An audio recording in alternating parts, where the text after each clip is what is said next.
Welcome to Darkling-studios. I am the Darkling. What is an isekai?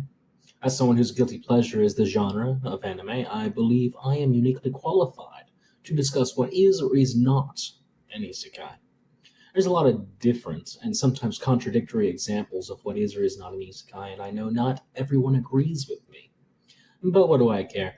This is my channel, and my opinion is more important here. I'm going to break this down into a few categories and delve into my thoughts on them. For more videos like this, please like and subscribe. Without further ado, what is an isekai? The first type, reincarnation. This is the OG, the most popular version of isekai by far. It's been used in shows such as The Time I Was Reincarnated as a Slime, Jobless Reincarnation, and The Imminence in Shadow. These shows all have a few things in common, the most blatant of which is that everybody that moves from one world to another must die. Their body remains in the world they come from and are moved in some way to another. Sometimes they meet higher beings, sometimes they just slip into a new world. Sometimes a god of some kind accidentally kills the protagonist, and as an apology, they are sent to another world, whichever the flavor. As long as they die to get where they're going, this is that form of isekai. There are a few notable exceptions to this. There's not a story where someone dies and is transported to the same world in a different location or different era, in a different story. In the story of a show called The Greatest Demon King is Reincarnated as a Nobody, the protagonist kills himself to segregate the races of the world, so war could be stopped, and in doing so he dies. He comes back to life 2,000 years later. Now, this is not an isekai. It's basically the equivalent of going to sleep and waking back up. And we wouldn't call vampires who entomb themselves for centuries isekai protagonists, would we? I'll bring this back up later, but for now, reincarnation has to move the core of what makes a person into another world, dimension, or planet at the time of death. Then it is an isekai. The second type, summoning. This is similar to reincarnation, but with a very important differentiation. The person moving between worlds retains their whole self, body and soul. They're pulled into another world at the whims of gods or magic casters of some sort. Think Shield Hero or ReZero. Typically they don't go back, but they can sometimes. At which point in the show, they are in a reverse isekai, meaning someone from another world comes to our world. Sort of like the devil is a part-timer. The third type is physical displacement. This is another very important distinction, is the act of flying from one planet to another. This is in fact isekai. Superman is a classic example of this. Superman is a reverse isekai because he leaves his world of Krypton and comes to Earth.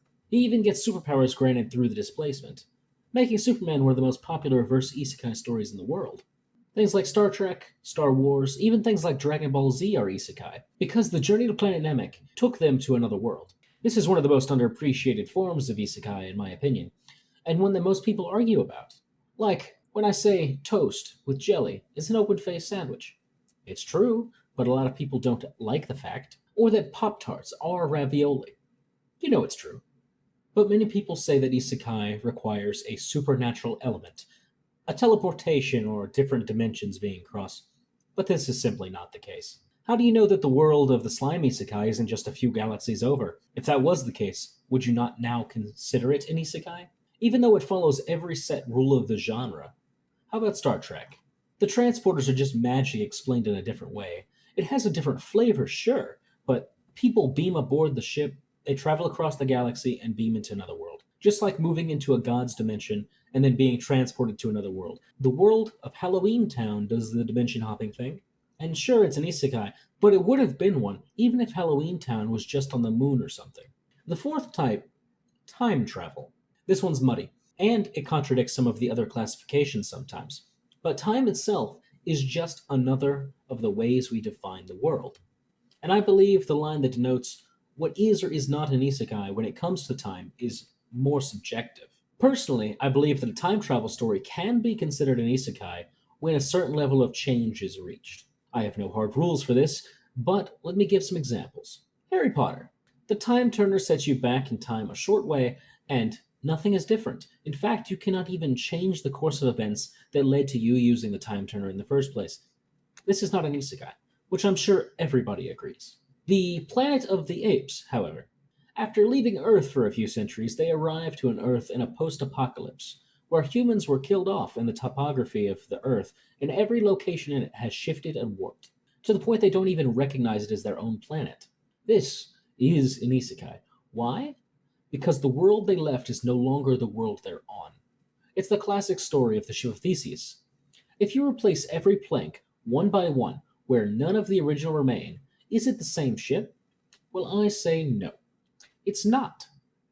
A world is made of its smaller components: the people, the places, the views, the shape of the land, sometimes even a worldview. So when all of those have changed, the world is different, and thus it is an isekai. What about Steins Gate?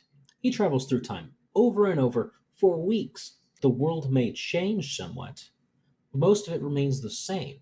Many places, people, and things are the same. Not isekai. Futurama? Everything has progressed to such a degree that I say it is an isekai. I believe this has to be evaluated on an individual basis. But I believe when the threshold for change is reached, it can be considered an isekai. A clarification. I've talked for a while on what is an isekai. But what about what specifically is not? For it to be an isekai, I believe what makes the core of the person has to be physically moved to another dimension, time, dimension, place, whatever. And this transportation doesn't need to be permanent, but it has to happen in some way. Now, let's look at a show that is almost universally accepted as an isekai, but is not. Sword Art Online. Let's consider what is actually happening when he uses his nerve gear. Well, the gear connects to his brain, supposedly using electrical impulses and magnets, feeding information into his brain while taking impulses and stopping them from connecting to the body. So he won't move. Do you know what's not happening? He doesn't go anywhere. Nothing happens to him. He is basically having a very vivid mass hallucination with all the players. This is not an isekai. I mean, come on. We don't say you've been isekai'd when you sit and read a book for a few hours. Are you being isekai'd when you get sucked into a good movie or play a game? No. Well, this is exactly that. He is playing a video game, but he himself is not in the game. It's a matter of specifics, because this setup could be an isekai. Like Overlord. Overlord is an isekai because the core of what makes Momon himself is moved into the world of his game. We don't even see his real body. It could very well be a similar thing to SAO, but then we could look at Log Horizon, where the game they were playing is no longer just code. NPCs gain a conscious mind, and the world starts to work more and more like real life. Tron is an isekai. It's similar to SAO, where the game remains a game, but you are digitized and moved into the digital realm, a physical displacement of what makes you you. This is why Digimon is an isekai. But SAO, it's just a group of playing video games. It's not an isekai. Bye.